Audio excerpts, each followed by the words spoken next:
Hello. It's our last week of new content. Welcome to chapters 11 and 12. It's kind of interesting to get to the end. I always, build towards it. It's the goal, obviously. And then once we get near that final point, I just realize my routines are going to change. And part of what I've gotten accustomed to as far as a regular schedule changes, and there are aspects of it that I want to keep on doing. And one of these things is these welcome messages for you. It's something that I have learned to actually really love. And it's going to be something that I'm going to have to give up or just record for an audience of me, which would be weird. But chapters 11 and 12, that's the actual reason for me being here right now. It's a rainy Sunday morning. I always wait to record the intro messages because I like to see what's happening in the world, see if there's anything timely and relevant that I need to address. It hasn't made all that much of a difference, but if nothing else, if it's not current events, my moods actually will influence how I want to talk about things.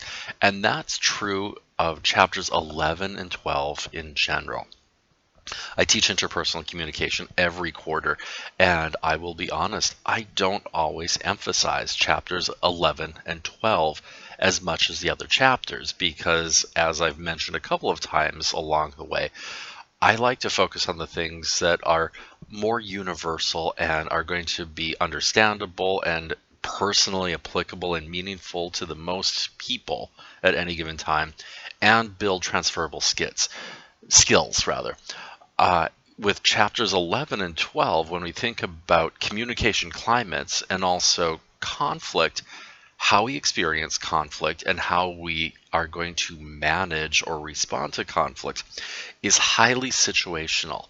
There's not a whole lot that I can say that is going to be good advice as to how do I make this better? How do I appropriately respond to this? How do I prevent this from happening?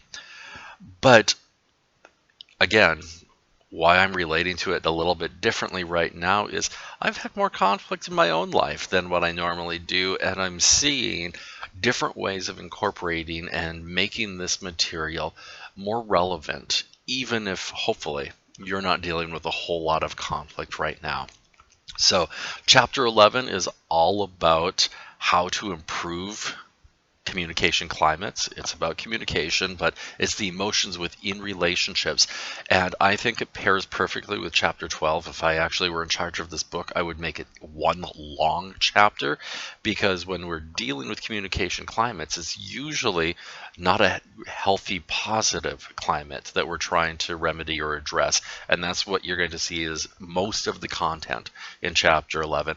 And it is about the conflict and how the conflict is creating your communication climate. So there's a definite link between those two chapters, but I'm breaking them apart within the mini lessons as per usual, just so you can time things the way that you want to.